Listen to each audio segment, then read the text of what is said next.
Hello students, स्वागत है आपका तनु क्लासेस 8 कॉम में। तो आज इस वीडियो में हम लेकर के आए हैं व्यष्टि अर्थशास्त्र का चैप्टर फर्स्ट, जिसका नाम क्या है परिचय। उसका सब्जेक्टिव क्वेश्चन का सेकंड वीडियो लेकर के आए हैं और हम फर्स्ट वीडियो में 10 सब्जेक्टिव क्वेश्चन कवर किए थे। कितना 10 सब्जेक्टिव क्वेश्चन कवर किए थे फर्स्ट वीडियो में। अगर आप फर्स्ट वीडियो नहीं देखे हैं तो प्लीज़ पहले फर्स्ट वीडियो देखें, उसके बाद आप सेकंड वीडियो देखेंगे, जिससे क्या होगा कि आपका सब्जेक्टिव क्वेश्चन कवर हो जाएगा व्यष्टि अर्थशास्त्र का चैप्टर फर्स्ट, जिसका नाम क्या है परिचय। तो चलिए बिना देरी के लिए स्टार्ट करते हैं। सेकंड वीडियो का जो सबसे फर्स्ट क्वेश्चन है, यानी 11वां नंबर आपको क्वेश्चन कर रहा है कि वस्तु का अर्थ लिखो, यानी वस्तु का मतलब क्या होता है। अर्थव्यवस्था में वस्तु किसको कहते हैं? देखिए, वस्तु से अभिप्राय भौतिक चीज से होता है। अब भौतिक चीज किसको कहते हैं, भौतिक वस्तु किसको कहते हैं? देखिए, भौतिक वस्तु जो होता है, जिसका आकार होता है, जिसको हम छू सकते हैं, जिसको हम देख सकते हैं, उसको क्या कहते हैं? भौतिक वस्तु कहते हैं। फिजिकल, एक तरह से फिजिकल मैटर कहते हैं, ठीक है।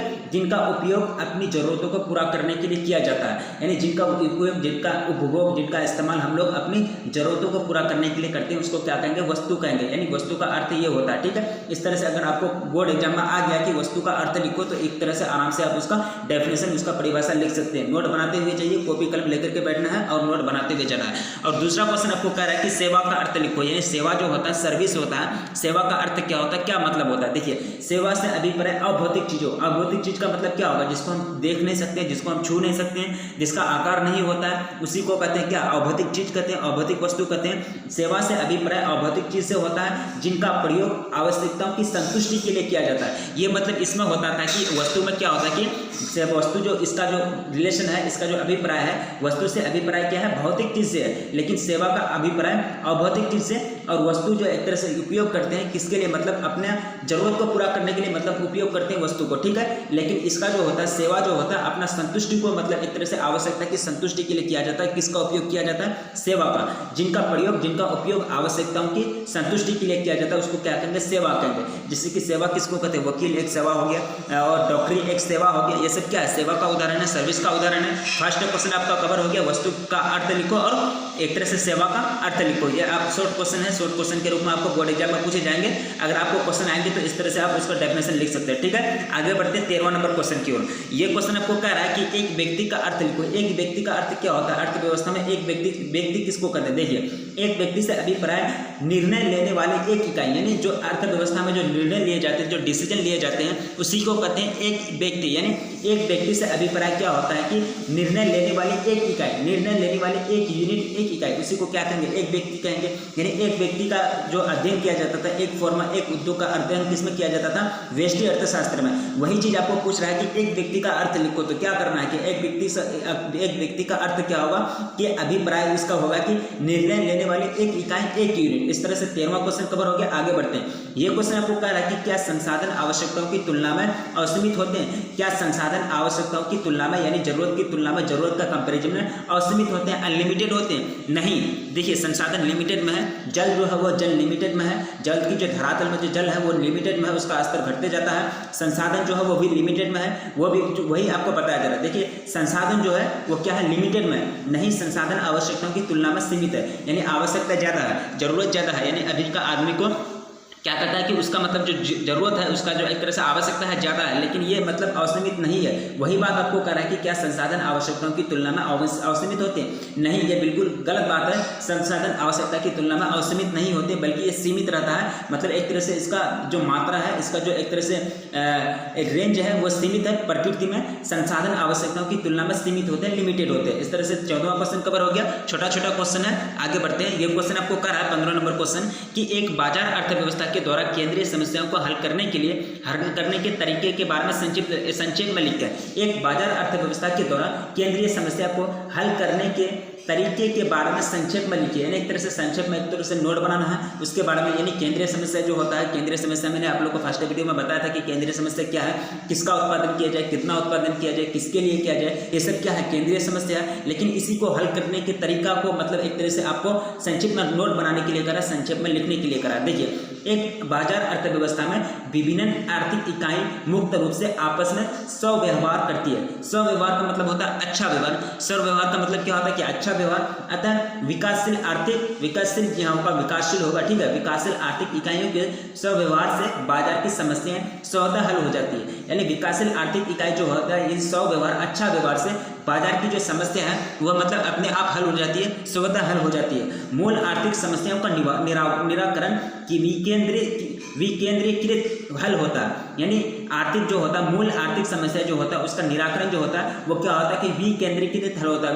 विकेंद्रीकृत का मतलब क्या होता है कि केंद्र के द्वारा नहीं, मतलब अपने आप में ही एक तरह से वो सॉल्व कर लेगा, ठीक है। अर्थात समस्याओं का हल केंद्रीय सत्ता नहीं करती है, यानी विकेंद्रीकृत होता है, मतलब जो मूल आर्थिक समस्या जो होता है उसका निराकरण कैसे होता है, विकेंद्रीकृत हल हो जाता है, ठीक है। लेकिन उसमें सत्ता की कोई मतलब एक तरह से हस्तक्षेप नहीं होती है, अर्थात समस्याओं का हल केंद्रीय सत्ता नहीं करती है, मतलब सत्ता का उसमें कोई हस्तक्षेप नहीं होता है, बल्कि सब मिलकर करते हैं। समाजवादी अर्थव्यवस्था में केंद्रीय समस्याओं का हल नियोजन के माध्यम से केंद्रीय सत्ता करती है। अब समाजवादी अर्थव्यवस्था में क्या होता है कि बाजार में किसका पकड़ होता है, एक तरह से सरकार का ही पकड़ होता है, यानी जो केंद्र में सरकार होती है, जो सत्ता होते हैं, उसी के डिसीजन पर, उसी के मतलब एक तरह से नियम पर आर्थिक क्रियाओं का संचालन करना पड़ता है बाजार में, उसको क्या कहते हैं, समाजवादी अर्थव्यवस्था कहते हैं। और समाजवादी अर्थव्यवस्था में क्या होता है कि सभी वर्गों का ध्यान रखा जाता है, लेकिन समाजवादी अर्थव्यवस्था में जो होता है केंद्रीय समस्याओं का जो हल होता है वो नियोजन के माध्यम से केंद्रीय सत्ता करती है, यानी केंद्र में जो सरकार होंगे, केंद्र में जो सत्ता होंगे उन्हीं पर वही करेंगे, उन्हीं पर छोड़ दिया जाता है, ठीक है।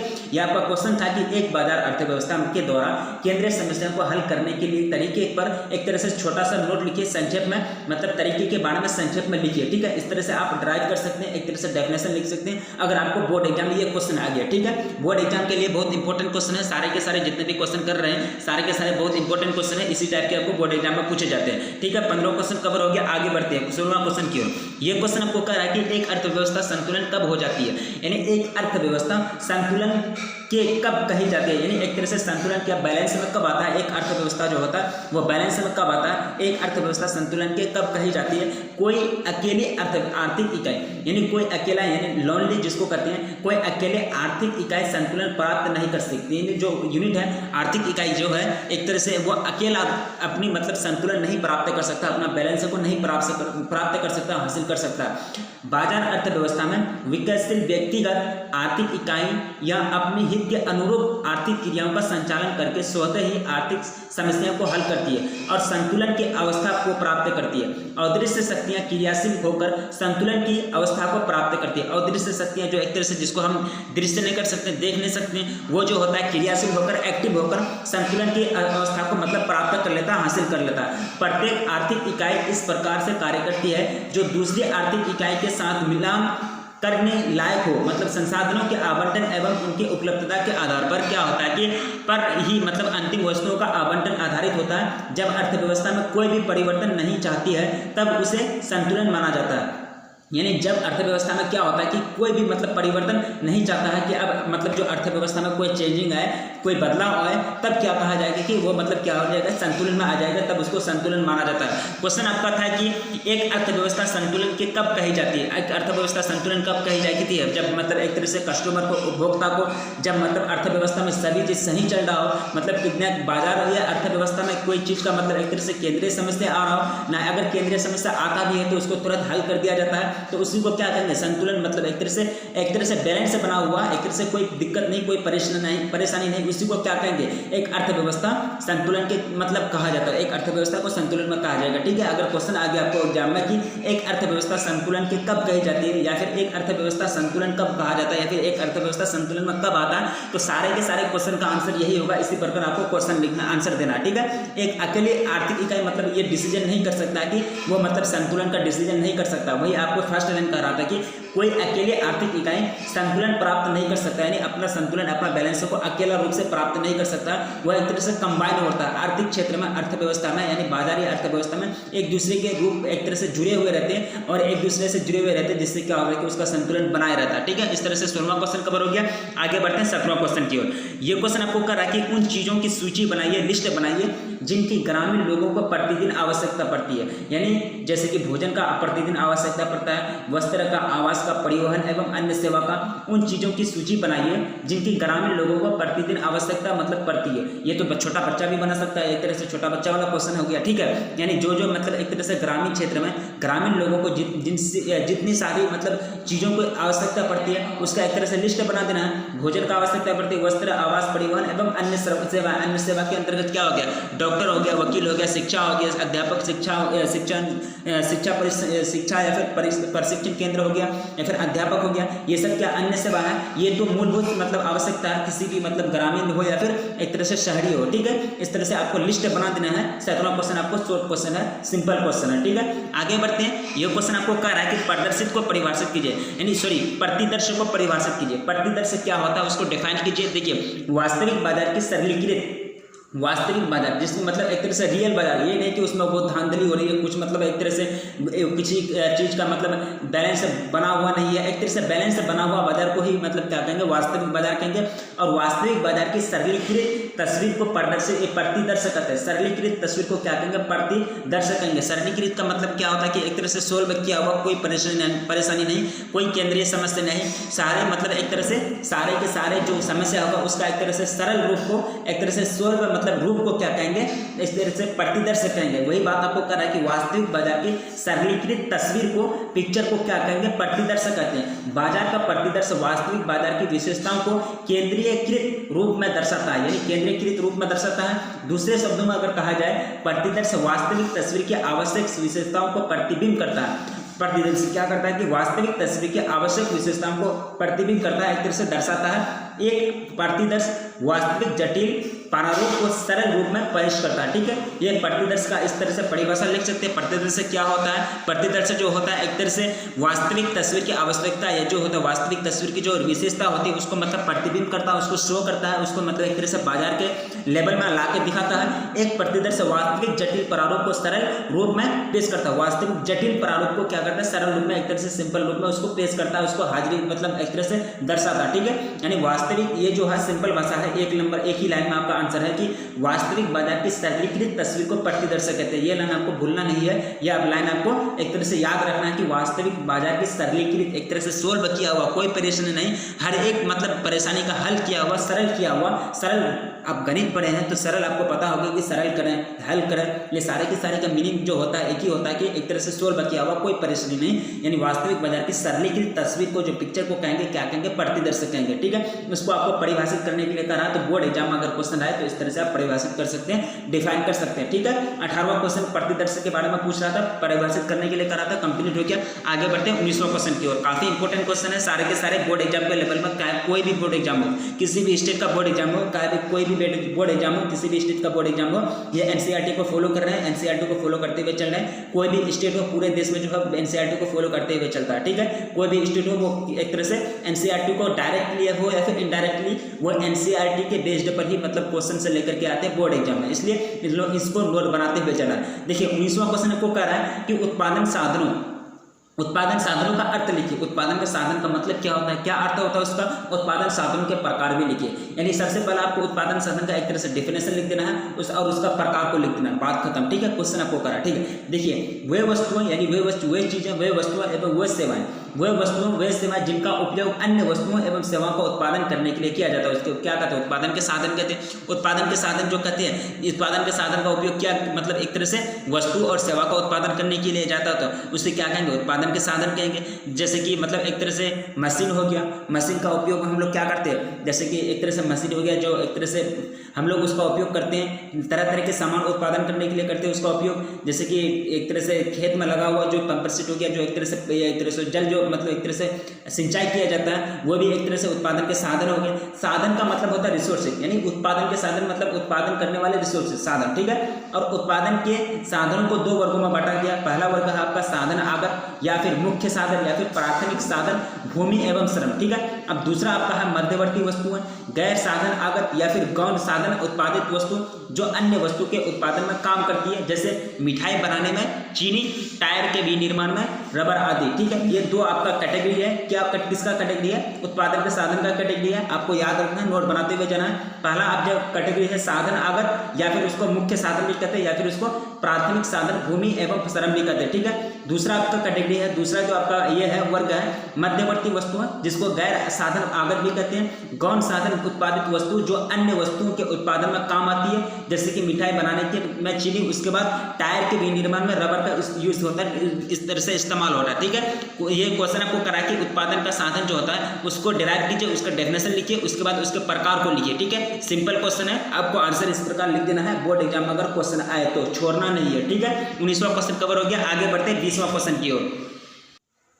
ये क्वेश्चन आपको 21वां क्वेश्चन कह रहा है कि एक व्यक्ति को प्रतिदिन गांव में कुछ लोगों के पास अपने श्रम का विदोहन करने के लायक भी संसाधन नहीं बचते। क्या यह बात जो है सही है? देखिए, गांव में एक व्यक्ति को प्रतिदिन जिन चीज़ों की जरूरत पड़ती है, जिन वस्तुओं की आवश्यकता पड़ती है, उनकी सूची क्या होती है? बहुत लंबी होती है। अगर उनका सूची बनाना चाहेंगे तो एक बहुत बड़ा लिस्ट बनेगा, बहुत बड़ा सूची बनेगा। ठीक है, यानी जिस चीज़ का मतलब जरूरत पड़ता है गाँव के लोगों को, ग्रामीण लोगों को, उनका अगर लिस्ट बनाना चाहेंगे, उनका लिस्ट बहुत एक छोटा मोटा लिस्ट नहीं बनेगा, बहुत बड़ा लंबा लिस्ट बनेगा। ठीक है, वही चीज कह रहा है आपको, एक व्यक्ति को प्रतिदिन में गांव के कुछ लोगों के पास अपने श्रम यानी अपने एक तरह से लेबर को जो होता है, श्रम जो होता है, मेहनत जो होता है, उसका विदोहन करने के लायक भी संसाधन नहीं बचते। ठीक है, यही बात आपको कर रहा है। 21वां नंबर क्वेश्चन कवर हो गया। आगे बढ़ते हैं 22वां क्वेश्चन की ओर। यह क्वेश्चन आपको कह रहा है कि क्या यह कथन सत्य है, क्या यह कथन ये जो है स्टेटमेंट है सही है कि गाँव में कुछ लोगों के पास अपने श्रम का विदोहन करने के लायक भी संसाधन नहीं बचते? हाँ, ये बात सही है। ठीक है, भूमि श्रमिकों के पास अपने श्रम का विदोहन करने के लायक भी संसाधन नहीं बचते हैं, ये बात सही है। ठीक है, ये क्वेश्चन आपको कह रहा है कि ये एक स्टेटमेंट है, ये स्टेटमेंट आपको पूछ रहा है कि ये स्टेटमेंट फॉल्स है या ट्रू है, तो ये क्या है? ट्रू है। ठीक है, भूमि जो है, हाँ मतलब भूमि श्रमिकों के पास अपने श्रम का विदोहन करने लायक भी संसाधन नहीं बचते।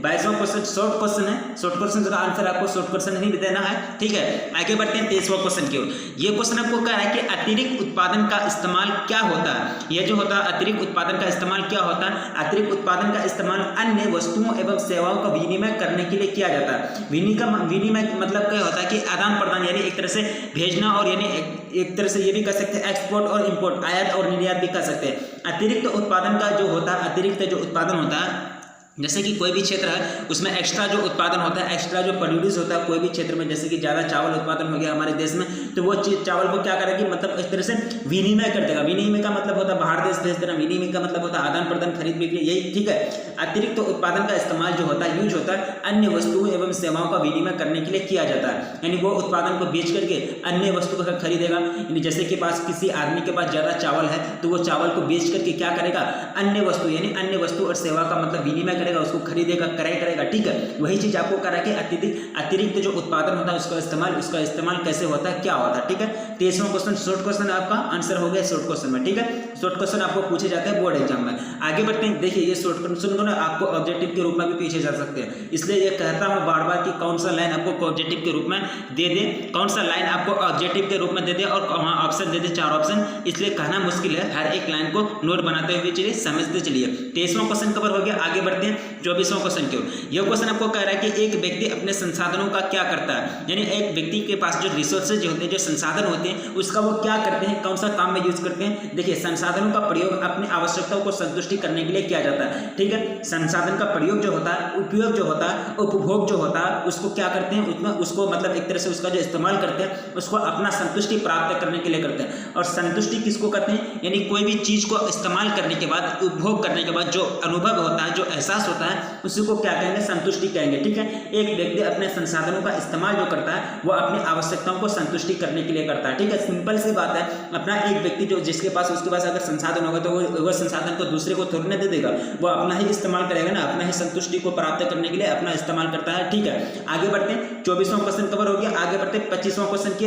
ये क्वेश्चन हमको कह रहा है कि एक सरल ग्रामीण अर्थव्यवस्था में, कितना, एक सरल यानी सिंपल सा ग्रामीण अर्थव्यवस्था में संसाधनों की एवं आवश्यकताओं की तुलना कीजिए एवं अंतर स्पष्ट कीजिए। एक सरल जो होता है ग्रामीण अर्थव्यवस्था जो होता है उसमें संसाधनों की आवश्यकता, कहाँ संसाधनों की आवश्यकता की तुलना कीजिए, संसाधनों की आवश्यकता और एक तरह से उसमें तुलना करने के लिए आपको बोल रहा है। एक सरल ग्रामीण अर्थव्यवस्था में संसाधन एवं आवश्यकता जो होता है, संसाधन और आवश्यकता जो होता है, ये दोनों में एक तरह से कंपेरिजन करने के लिए बोल रहा है और स्पष्ट करने के लिए आपको कह रहा है। देखिए, किसी भी व्यक्ति के पास संसाधन उसकी आवश्यकताओं की तुलना में असीमित नहीं होता, यानी जो एक तरह से किसी भी व्यक्ति के पास जो संसाधन है, जो रिसोर्सेज है, उसकी आवश्यकता की तुलना में यानी जरूरत से ज़्यादा अनलिमिटेड नहीं होता है, यानी लिमिटेड होता है और जरूरत जितना आपका जरूरत होता है उतना ही उसके पास उपस्थित रहता है, उपलब्ध रहता है। वही बात आपको कह रहा है कि किसी भी आदमी के पास, किसी भी व्यक्ति के पास जो संसाधन होते हैं, जो वस्तु होते हैं, जो सामान होते हैं, जो रिसोर्सेज होते हैं, उसकी आवश्यकता की तुलना में उसकी जरूरत के हिसाब से ही उसके पास उपस्थित रहते हैं, मतलब वो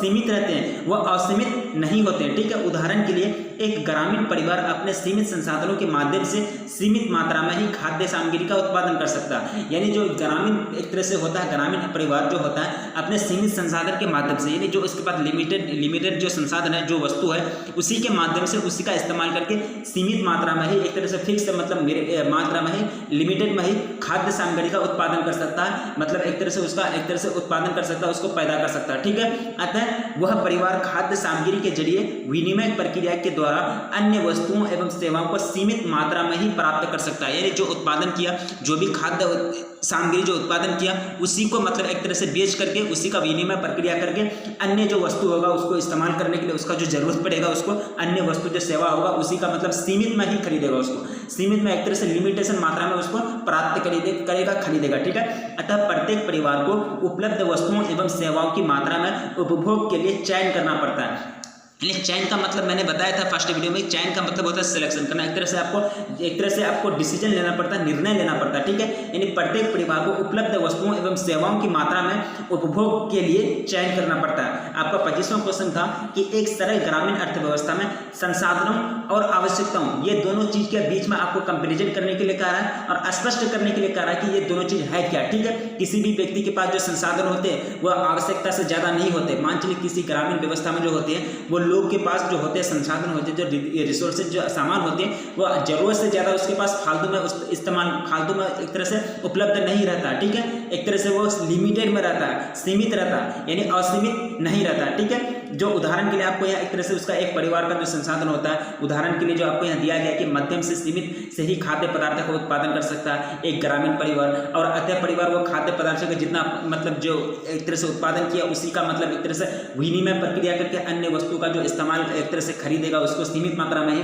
वस्तु और सेवा को सीमित मात्रा में ही प्राप्त कर सकेगा। यही है मतलब एक तरह से संसाधन और आवश्यकता की एक तरह से कंपैरिजन कर दिए मैंने कि कंपैरिजन कैसे करना है और संसाधन और आवश्यकता में क्या एक तरह से स्पष्ट है, एक तरह से आपको एक तरह से नोट बनाना है। ठीक है, 25वां क्वेश्चन कवर हो गया। आगे बढ़ते हैं 26वां क्वेश्चन की ओर। ये क्वेश्चन आपको कह रहा है कि क्या होगा जब एक गांव में गेहूं का उत्पादन करने वाले इकाई गेहूं का जरूरत से ज़्यादा उत्पादन करेगा। यानी एक गांव में जो जितने भी लोग हैं उसको मतलब जितना गेहूं का जरूरत है उससे ज़्यादा अगर गांव गेहूं का उत्पादन कर देगा तो क्या होगा उस स्थिति में। देखिए, यदि गांव के लोगों को उतनी गेहूं की मात्रा की आवश्यकता नहीं होती है जिनका गांव की उत्पादन इकाइयाँ गेहूँ उत्पादन करती है, तो या गांव के लोग अतिरिक्त उत्पादन से अन्य वस्तुओं एवं सेवाओं को विनिमय करेंगे। ठीक है, यानी जो अतिरिक्त उत्पादन होगी, जो मतलब ज़्यादा उत्पादन करेंगे उसको विनिमय करके, उसको बेच करके अन्य सेवा जो उसको जरूरत पड़ेगा, अन्य वस्तु का जो जरूरत पड़ेगा उसका विनिमय करेंगे, उसको क्रय करेंगे, उसको खरीदेंगे। ठीक है, अथवा वो गेहूं के उत्पादन से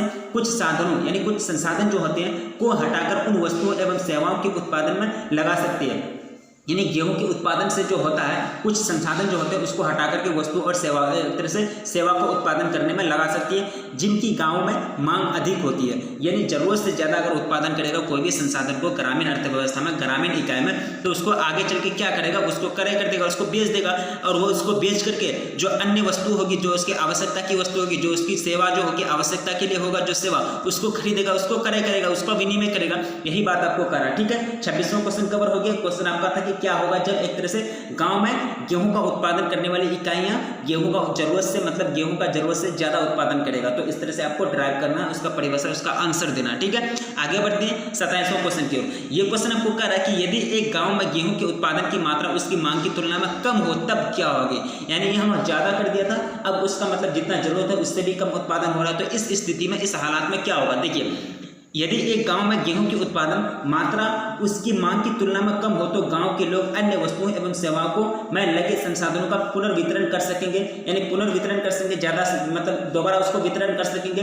वे उन वस्तुओं एवं सेवाओं के उत्पादन से कुछ साधन हटा सकते हैं, यानी एक तरह से जो साधन है उस वस्तु के एक तरह से जो साधन है उस वस्तु का, यानी गेहूं का उत्पादन करने के लिए जो साधन होते हैं, जो सेवा होते हैं, उसको मतलब एक तरह से पुनर्वितरित कर सकते हैं, उसको मतलब एक तरह से हटा सकते हैं, जिनकी मांग तुलनात्मक रूप से कम होगी और उनका उपयोग गेहूं के उत्पादन में कर सकते हैं। यानी जिसका मांग अगर ज़्यादा कम होगा, तुलनात्मक एक तरह से कम होगा, जिसका मांग जिस संसाधन का मांग कम होगा तो उसका उपयोग गेहूं के उत्पादन में कर सकते हैं, अथवा अन्य वस्तुओं एवं सेवाओं के अधिशेष उत्पादन का विनिमय करके उसके बदले में गेहूं प्राप्त कर सकते हैं। ठीक है, इस तरह से 27वां क्वेश्चन कवर हो गया। क्या होगा जब यदि एक गांव में गेहूं के उत्पादन की मात्रा उसकी मांग की तुलना में कम हो जाएगी तो क्या होगा। ठीक है, 27वां क्वेश्चन कवर हो गया। आगे बढ़ते हैं। ये क्वेश्चन आपको कह रहा है कि दुर्लभता का परिभाषा लिखिए।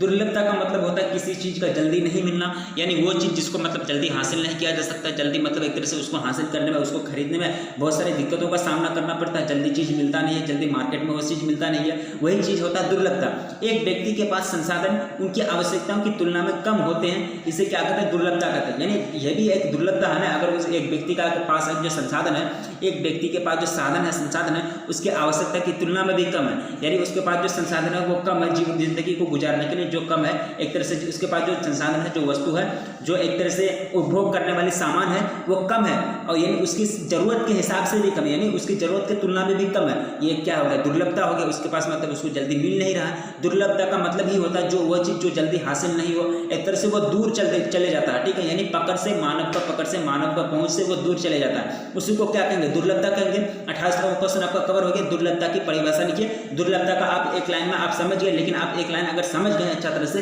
तो आप इसको 10 लाइन के रूप में भी आप बोर्ड एग्जाम में लिख सकते हैं। ठीक है, लेकिन समझने के बाद ही, नहीं समझेंगे तो फिर एक तरह से आपको लिखने में भी दुश्वारी महसूस होगी। यह आपको कह रहा है 29वां क्वेश्चन की एक प्रतिदर्श, यानी प्रतिदर्श क्या समाहित करने का प्रयास करता है, यानी प्रतिदर्श जो होता है वो क्या समाहित करने का प्रयास करता है। देखिए, एक प्रतिदर्श वास्तविक आवश्यक विशेषताओं का समाहित करने का प्रयास करता है, यानी वास्तविक जो होता है, रियल में जो आवश्यकता होती है, रियल में जो जरूरत पड़ता है, यानी एक तरह से खर्चे, एक तरह से फालतू का जरूरत नहीं, एक तरह से जो हकीकत में जो जरूरत है, जो इंसान को चाहिए, उसी को मतलब उसी का विशेषता को समाहित करता है, उसी को समाहित करने का प्रयास करता है। कौन, एक प्रतिदर्श। ठीक है, इस तरह से 29वां क्वेश्चन कवर हो गया। शॉर्ट क्वेश्चन था आपका, शॉर्ट आंसर है। ठीक है, बोर्ड एग्जाम में अगर आ गया तो क्वेश्चन को छोड़ना नहीं, क्वेश्चन का आंसर लिखना।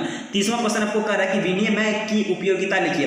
विनिमय की उपयोगिता लिखिए। देखिए, प्रत्येक व्यक्ति के लिए उत्पादन में विशिष्ट एवं उपभोग में विविधता की गई, मतलब विविधता की खाई को क्या कहेंगे, पाटने में जो होता है विनिमय प्रक्रिया उपयोगी होती है। एक तरह से विनिमय की जो उपयोगिता होगी, विनिमय का मतलब क्या होता है, क्रय विक्रय, यानी एक तरह से सामान खरीदना और बेचना। जिसके पास सामान कम है, जो चीज़, तो वो खरीदेगा, और जो चीज़ ज़्यादा है उसको बेचेगा, वही चीज़ है। प्रत्येक व्यक्ति के लिए उत्पादन विशिष्ट एवं उपभोग में विविधता मतलब अलग अलग, मतलब एक तरह से डाइवर्सिटी पाई जाती है। किसी के पास कोई संसाधन ज़्यादा है तो किसी के पास कम है, किसी के पास गेहूँ ज़्यादा है तो किसी के पास कम है, किसी के पास कम है तो वो खरीदेगा, जिसके पास ज़्यादा है तो वो बेचेगा। वही है कि विनिमय जो होता है वही होता है। ठीक है, यानी विनिमय की उपयोगिता को लिखिए। एक तरह से इसका उपयोग करके जो संसाधन जिसके पास कम होते हैं वो व्यक्ति वो संसाधन को खरीद सकते हैं, और जिस व्यक्ति के पास संसाधन ज़्यादा होते हैं वो व्यक्ति वो संसाधन को बेच सकते हैं। ठीक है, यही होगा आपका विनिमय की उपयोगिता। तो टोटल कितना क्वेश्चन कवर हो किया, 30 क्वेश्चन कवर किए। काफी इंपॉर्टेंट क्वेश्चन है सारे के सारे। कितना क्वेश्चन, 30 क्वेश्चन कवर किए थे। कहाँ से हम स्टार्ट किए थे, 20वां क्वेश्चन से, और ये सेकंड वीडियो है, यानी ये चैप्टर फर्स्ट का व्यष्टि अर्थशास्त्र का, जिसका नाम है परिचय, यानी चैप्टर का आपका नाम क्या है, परिचय, उसका सब्जेक्टिव क्वेश्चन का ये सेकंड वीडियो था।